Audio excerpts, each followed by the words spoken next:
Clarinet. You good? Happy birthday if it's your birthday. Happy birthday to you. Happy birthday to you. Happy birthday, dear. You. Happy birthday to you. And many more. Let me know if my hair catches on fire. Oh my god, one time that happened at a restaurant. It was kind of recent. No, it was at a comedy show in March. Oh my gosh. And I was like, what is that? Alex, Bray, and Leanna were around me and they're like, yeah. And we looked down and my hair's like coiling up. I was like, ah. Good thing it didn't catch on too bad. Caught it before it got bad. Not the point of today's video. Not talking about fire today. This is one of those candles. Ooh, it just dripped. Whoa, right when I said that. Can you see it? It's like a rainbow, and when it drips, it'll start melting rainbow, so you guys will see the progression throughout this video. Also, I must say in advance, sorry if you hear sirens. I live in New York City, and it sounds like Gotham every single day. Like, I hope they're okay, but there's always a siren. Like, what's going on? Ooh, I should get a police scanner. No, I would get so addicted to listening to that. I should definitely not get a police scanner. Huh. Anyway, hello! Happy Vlogmas Day 8. For today's video, it's not so much a vlog. I'm just gonna be sitting down and answering some questions. I asked you guys on Vlogmas Day 7 to comment down below any questions you had for me. Shallow, deep, whatever avenue you want to go. And I'll just answer them. I just picked out some in no particular order, and I will say I love the progression of the questions I get for Q&As over the years. Like, I feel like when I first started YouTube, they were very simple because, like, obviously you guys were getting to know me. It was like the first time I'd ever been on the internet, and now they're a lot more deep and like, this might be a no-brainer, but it's just I'm having a hindsight moment. It's cool how tailored they are to me now because you guys know my personality more than ever because you've watched me this whole time. Or maybe you haven't, but still, your questions are fire. I'm not gonna start in any order. I just kind of picked at a random point and started scrolling and screenshotted which ones I wanted to answer. So let's get into it. Okay, question number 1. What's your favorite tattoo that you have? Any wants for another? Definitely want more. I haven't got a new tattoo in like probably over a year, but I don't even know what I want in addition to this. I do know I want the other side of my neck. I don't know what I'll get, but I want like a picture of something because I have script over here, so I want a picture of something here. By the way, I have a full tattoo tour that I did last Vlogmas that is actually still the same tattoos I have, so you could totally go watch that and see all of them more in detail. But my favorite is probably my garlic tattoo. It's just like the funniest to me. It was one of the tattoos that I wanted for so long, and surprisingly, like, that's not the story with most of my tattoos. A lot of my tattoos are very like spur of the moment, or I only wanted them for like a few months, whereas the garlic, I got this about a year ago and I've wanted this since like 2016. I just didn't know where, and in 2016 I had a fraction of the amount of tattoos I have now, so like I didn't know where to put it. I feel like that's kind of the story with my tattoos, is they, like, people always ask like, how did you figure out how to place your tattoos? They kind of just place themselves over the years, and I've just gotten lucky with like not regretting the placement of any of them. Besides one, I definitely regret the placement of the one on my back, but that's another story. But yeah, the garlic would be my favorite tattoo. I just over answered that question, which I'm probably gonna do with every single one of these because I talk too much. Next question. 2 questions. Number 1, how many cities have you lived in? I've lived in the East Bay. I've lived in San Francisco, Los Angeles, and New York. I've lived in 4 cities. Oh my god, my inner child screaming. Number 2, does your soul feel settled in New York, or do you miss LA? I don't miss LA. I miss parts of LA. Like driving, but that's not really LA. That's just like an aspect of my old life. I do not miss LA though, like at all. Does my soul feel settled in New York?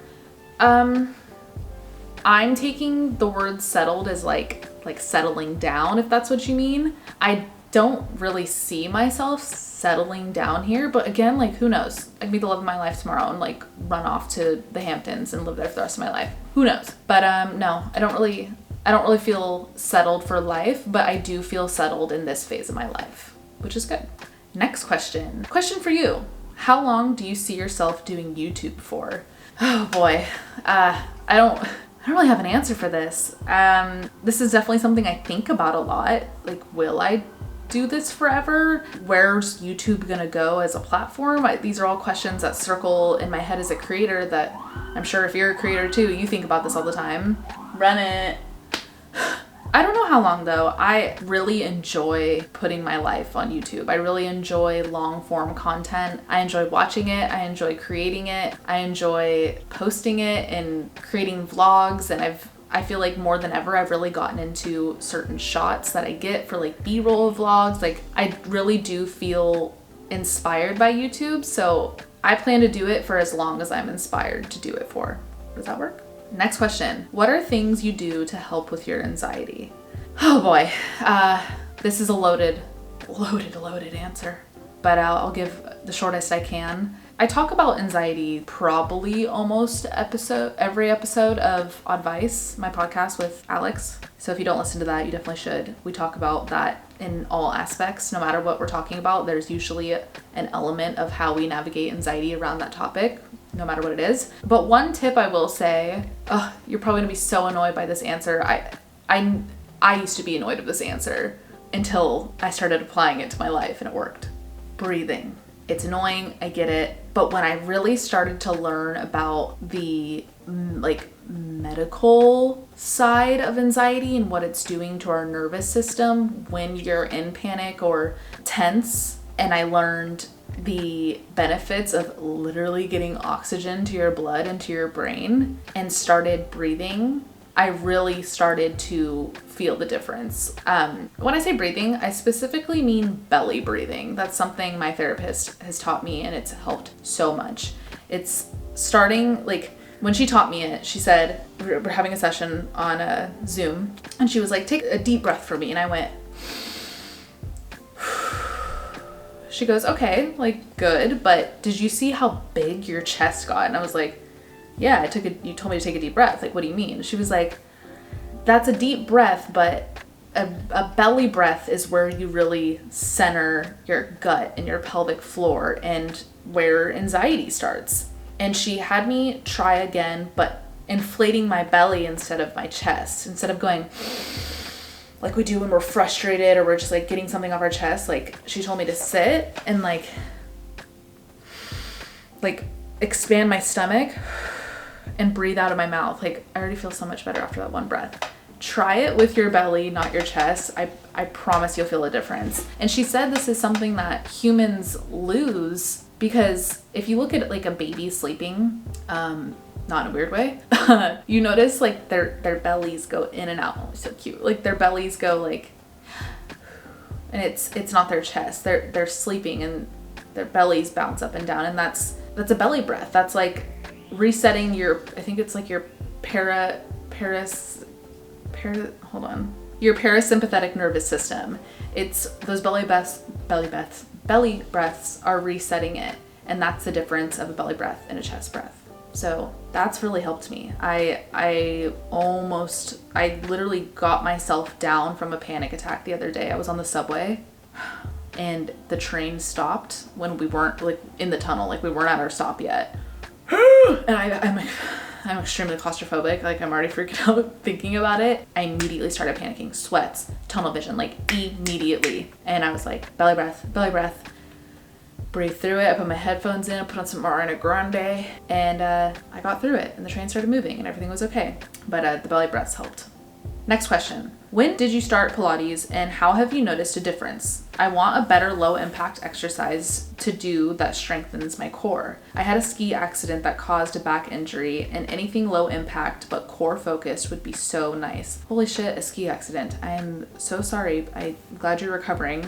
I'm glad everything's okay. I hope everything's okay. Pilates, I started probably 2016 was the first time I'd ever even like considered it. Sorry, I'm like so excited for this to change the color. And I started it because I was in physical therapy for a knee injury, and my physical therapist was like, all right, we're gonna get you on the Pilates machine. I was like, isn't that for like rich stepmoms? Like what does Pilates even do? And he was like, no, and really educated the benefits about it to me. That was all out of order, that sentence, but you know what I mean. For those of you who might not know, Pilates is really like standard Pilates, the base of the exercise. There's different types of Pilates, but like the standard type of Pilates is slow movements, slowed control movements, like micro speed movements that, you know, you might do an exercise for 30 seconds, but that might only be 2 to 3 reps tops. It's not like you're like pumping like you do in the gym, like you see on TV. It's these slow movements that really target your muscle fascia in between and really just like build the small muscles in between the big muscles, which is like so much better for your body. If you know, you know, it creates such a different type of strength. Like you feel such a different type of strong when you incorporate those slow movements. Even if you're still lifting weights at the gym, like try and do reps as slow as possible and like really think about your muscle activating the whole time, and it creates such a different strength. But back to your answer, I started it when I was recovering from an injury, and I haven't stopped. It's the best thing. I love how, I mean, every Pilates studio I've gone to, it's an extremely calm environment, which I didn't realize I needed. I always thought I needed like intense, scream, go, like a coach, a trainer, like breathing down my neck, like 20 push-ups. Like I used to think that's how I got energy to work out, but like, don't get me wrong, I still really like that. Like I go to Orange Theory too, and I love like getting pumped up, but it's so nice when you are recovering from an injury, or you might not be confident in a pumped up high energy gym setting and you want something more chill. Most instructors really work with you and are very encouraging, very calm, and walk you through each step and encourage slow movements and encourage readjusting your position so you're getting the best workout for your body and you can go at your pace. And most of it is body weight focused, so it's not about like picking up the 20 or the 30 pound or the 40 pound. It's about engaging the weight you already carry throughout the day. So I love it.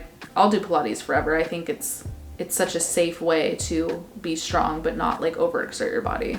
Next question. How do you characterize your growth? Or in general, could you talk about how you view who you used to be versus who you are now? The question is coming from someone who has subscribed to your channel since your Vlog Squad days and is proud of how you've grown as a person in those years since. Thank you. I appreciate that.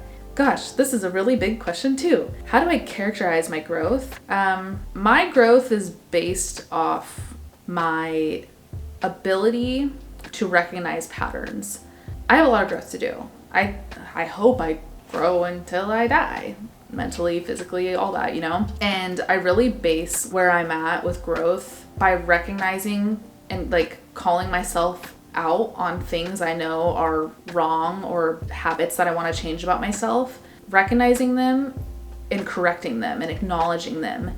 And growth to me is when you start noticing, not that those patterns go away completely, because that could be really hard to do, especially if it's something really deep about yourself that is like deeply embedded in you since you were a child, very traumatic, whether it's like a control issue or anger issue, or just like we all have things that are really deeply rooted in us because of our parents and their parents and their parents and so on. Generational trauma, don't get me started on that. But growth to me is being able to recognize, hey, that wasn't cool of me, check myself, and you'll start noticing that those cycles happen in shorter spurts rather than being like, I feel this way, but I don't know why. You start recognizing you not only feel that way, but you start recognizing why, and you start recognizing how it was different from last time and how it'll be different from the time after that. Does that make sense? I hope that makes sense. Or in general, could you talk about how you view who you used to be versus who you are now? I mean, I used to be a lot of things. I just used to be out of touch with growth in general. I used to be unaware. Sounds so crazy to say. I used to be like unaware that I could break cycles and that I can change things if I don't like them about myself. I used to be really unaware of the effects of certain environments on me, like how they would affect me. I kind of always thought everybody and anything people went through, trauma, it was all just like in you, which it is for the most part, but there's also a lot of exterior factors that we can control and put boundaries around that like you don't have to put yourself through, you know? Like I used to think like, oh, well, that's just how I am in those situations, whether it was like a trigger in a relationship or a friendship or something with my sister or my mom or my stepdad or whoever. I used to think like, oh, it's just like that. But like, no, like you can like build boundaries for you and your needs. Who would have thought? Boundaries weren't something that were taught to me as a kid. So I will say a lot of my growth has also been realizing how little I was aware of emotions in general. Okay, next question. 2 questions. What is the hardest or most difficult thing about living in New York? And what is the nicest or most easy thing about living in New York? Asking from a girly who wants to move to the city. Whew, this just depends on your lifestyle and like your standards of what is easy. For me, the hardest thing would probably be like going to the store and getting a lot of things. I walk everywhere, or I take the subway or get in a car, and I know it, like before I moved, I was like, oh, that won't be an issue not having a car. Like I'll just get in someone else's if it's that big of a thing that I need to lug around. But like, it's just like a little more inconvenient to not be able to get back in your car with your music, the way you left it, not have to talk to anybody. Like I definitely miss that. But I don't know. I feel like I've really adapted to city life pretty well. There's nothing that's been so hard or difficult that like has altered my quality of life. Thank God, not yet. But there's definitely like, there's a learning curve. There's a lot of ways of living that I've realized like are different. The easiest, walking everywhere, which is kind of ironic because that's kind of like the worst, but the easy, it just depends what I'm doing. But generally I do love how much I could just walk around and get places quick, and I love how motivated I am here and inspired to like just go do things because it's so quick to get there. Whereas in LA, it was like, oh, there's a come to dinner in West Hollywood, and I'm like in the Valley, which if you don't know, that's probably like a 20 to 30 minute drive. Like it was such a different mentality of getting out of the house because it was so much more of a trek. Whereas here it's like, oh, okay, yeah, like I'll walk 6 blocks and go to dinner and walk 6 blocks home and go to bed, and it also like feels good. Like I go to dinner and I also get a mile walk in before bed. Like hell yeah, I love it. Okay, next question. My question. What has been the most pivotal thing you've learned about yourself in therapy? I am a therapist myself. Oh my God, why do I feel like I'm talking to like a celebrity? I love talking to therapists that like aren't my own, like for fun. I'm a therapist myself, so I'm always curious to hear what people obtain from the experience. Thanks. Oh my God. What's the most pivotal thing I've learned? Everything. Literally everything. That even though I can't remember a lot of my childhood, because that's just like how my brain copes, working through that. I actually have therapy in 20 minutes, so I'm gonna work on it. I've learned that I know, like, regardless of not remembering, I am still greatly affected by it, which might be like a no shit to some of you, because like, yeah, you were there, but like, when I tell you I don't remember something from my childhood, it's like, it's not like, oh, I think I have zero recollection. Like my sister will tell me a memory from childhood and I'll literally be like, what? Like I was there? She'll be like, yeah, like you did this happened, like really big events. And I'll be like, it's as if she's telling me about something she did 10 years before I was born. Like I have no recollection of it. So that's definitely the biggest thing I've learned is like how many things I have to work through even though I don't remember them. But that's why I'm an EMDR, because it helps me kind of work through the feelings without having like the visual memory. And you'd be surprised how much, I guess another thing I've learned is how much my brain actually does retain, even if I don't have a visual memory of it. That's dark. Okay, next question. This is actually 2 questions, but from the same person, so I'm gonna put them together. Question, if you could experience anything again for the first time, what would you experience?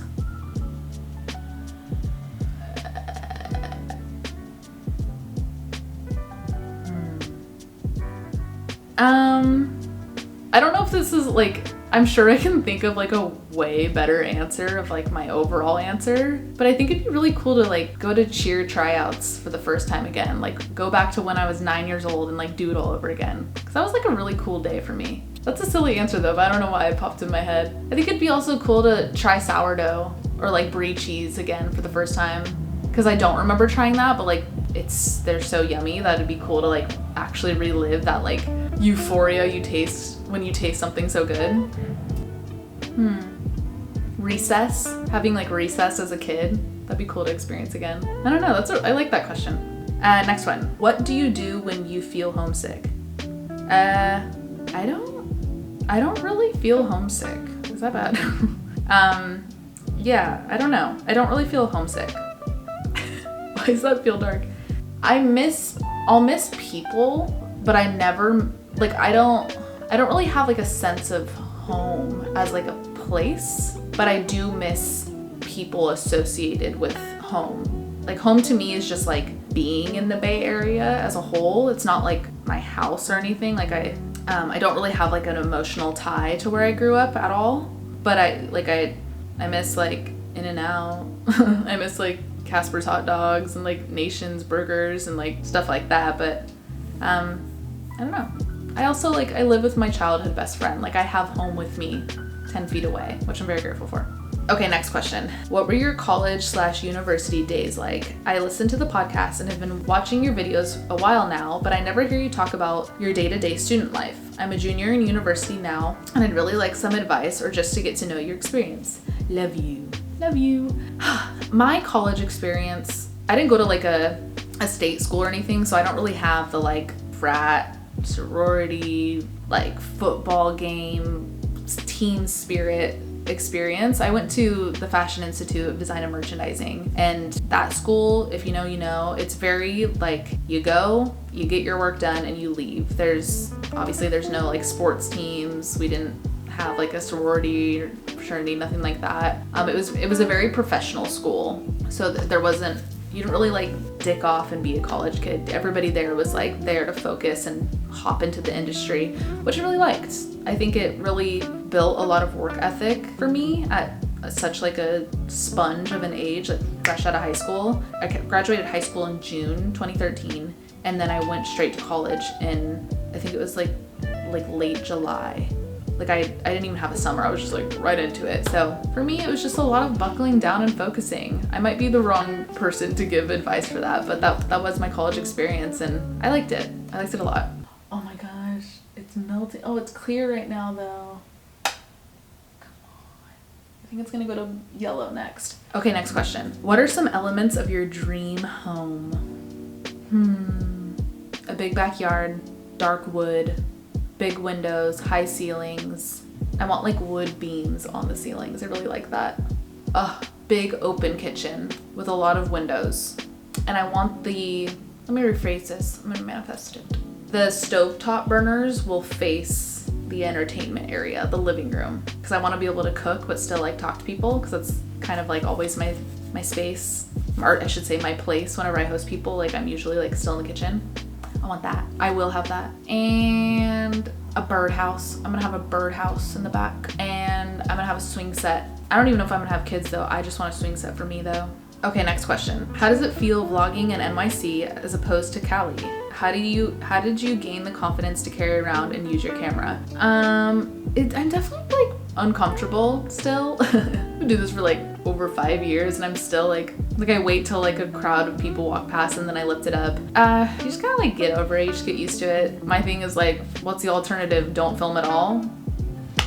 That's not an option. So I just kind of like suck it up and get used to it. Ooh, this is a really good question. Is there anything like career or lifestyle thing that you'd love to do, but like would not do in this life? I don't know if that makes sense, but sometimes I think about things I would love to do, but that would have to be in another life. Like in another life, I want to do ballet or be a famous actor, but not here, haha. This is a great question. This is a good like daydream question. I definitely would love to just like not be American in another life, like fully fluent in another language as my first language. Honestly, like anywhere. I think that'd be really cool. Wow, I've never thought of this. This is like itching my brain in a good spot right now. What are your guys' answers? I want to know like what you guys would want to be in another life. I should have thought about this one more. A teacher. I think being a teacher would be really cool. A doctor. I'm going like occupation. Teacher or doctor would be so cool. But a race car driver would be sick. A man. I would love to be a man in another life. That'd be sick. Just to experience. Just to like, what's going on in their little peanut brains? Just kidding. Not all men have peanut brains. Next question. Favorite childhood memory. What do you think about AI? And what do you think your love language is? These are great questions. Favorite childhood memory. My grandma taught me how to write a K. Like I remember not even writing my full name, writing a K. And she, after I like got that down, she also wanted to teach me how to work with scissors because she was very crafty. So like, obviously she wanted me to be crafty too.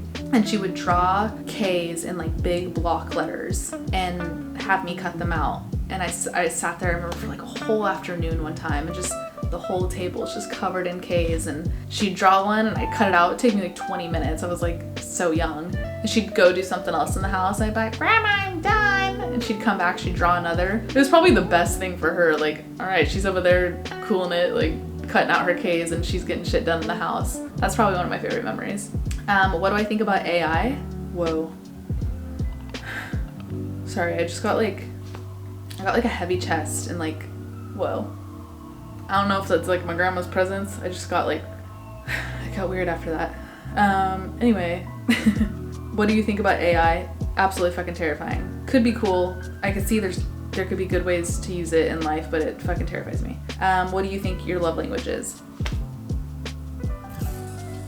Gift giving. I love giving gifts. I love like thinking of things, seeing things, and like seeing the reaction people have when I give it to them, and them knowing that like I thought of them when I saw it is so special to me. I love gift giving. And probably quality time. Okay, and this is going to be my last question because I have therapy in 8 minutes. My chest is still heavy. It's not like an anxiety heavy. Like I actually feel like I like felt my grandma's presence. That was weird. Okay, last question. What's the best and worst part about working for yourself? How do you stay motivated to create content? Currently starting a service-based business online and struggle with content and motivation. The best and worst part. The best part about working for myself is the way I'm able to dive in the second I feel inspired. I love that it could be in the middle of the night and I'm inspired. I could write it down, and the next day I could film it, edit it, and put it out to the world. I love that I'm able to share everything on my mind at any moment. I think that's like the coolest part about living life online, if you will. I think it's the coolest thing. The worst part would be not being able to clock out. I say this loosely because like it's not that I would ever want to take that away. Like I do understand and acknowledge, and I'm like grateful that that is a part of my job. Like I'm able to just like always be working, and like I said, if I'm inspired at any moment I can just like clock in mentally. But there are times like if I'm going through something emotionally, it can be really draining to not be able to shut my brain off from work. Whereas when I used to work in like the corporate world, before I even did social media, it was nice to be able to clock out at 5 or 6 and be like, all right, I'm done, and like not think about my work until Monday or even the next day at work. It was nice to be able to disconnect, I should say, because I think that's so essential for like, you still need to be human. Like people get so drenched in their work, and it's like, don't lose your humanity. It's about finding that balance though. How do you stay motivated to create content? It really just starts with my inspiration. If I'm not inspired by like my surroundings or the people around me, or honestly my surroundings, that's my answer. If I'm not inspired, then I'm not motivated to create. That's the thing with like, if you, no matter what your job is, if you have a creative job, like inspiration is the start, is the root, I should say. So that's really important for me. Momentum too. If I have a really good day, I know that like I need to stay on that. If I lose momentum, it can be hard for me to get it back. Also, just like being healthy mentally is really important for me. Being in therapy helps me stay motivated for like working for myself. I know that might seem like a stretch, but like taking care of my mental is the root of everything. So staying in therapy has like really helped me. And that was it. Yay. Oh my gosh. I feel like I was talking forever. I feel like I'm losing my voice. And now I'm gonna talk about more things for an hour in therapy. I always get like before, but then after every session I'm always like, that was the best thing ever, it's so great. Highly suggest therapy if you're not in it already. But I hope you guys enjoyed. It was nice to take a little break from like vlogging and just have a focused subject. I'm totally enjoying Vlogmas. I hope you guys are too, but like I know I need to still take time for me. That's a part of the balance. I have to also make sure like to stay inspired, I need to also take care of myself. So I hope you guys understand. I hope you're not too upset that you didn't get a vlog today, but you'll get one tomorrow, I promise, and it'll be a good one. Oh, it's 5:58. Before I go, do you want to see my candle? See? You can kind of see the red on that side. I'll give you guys updates and vlogs throughout the next few days. I also have another one that I need to melt, and I need to mount these. I was thinking of putting, like, you see I can like put a nail right there. I was thinking of putting one right there and then one right there and have them like facing in on this wall. It could be really cool. This is therapy. It's like you guys are in my session with me. I feel like I was just talking so much for the past hour. And before I recorded that Q&A, we also recorded a podcast. So I'm like so sick of hearing my voice right now, and I have to do it again for another hour. I'm not talking for the next 12 hours. Bye. There we go, behind the scenes. Showbiz, baby. All right, love you guys so much. I hope you guys enjoyed, and I'll see you tomorrow. Bye.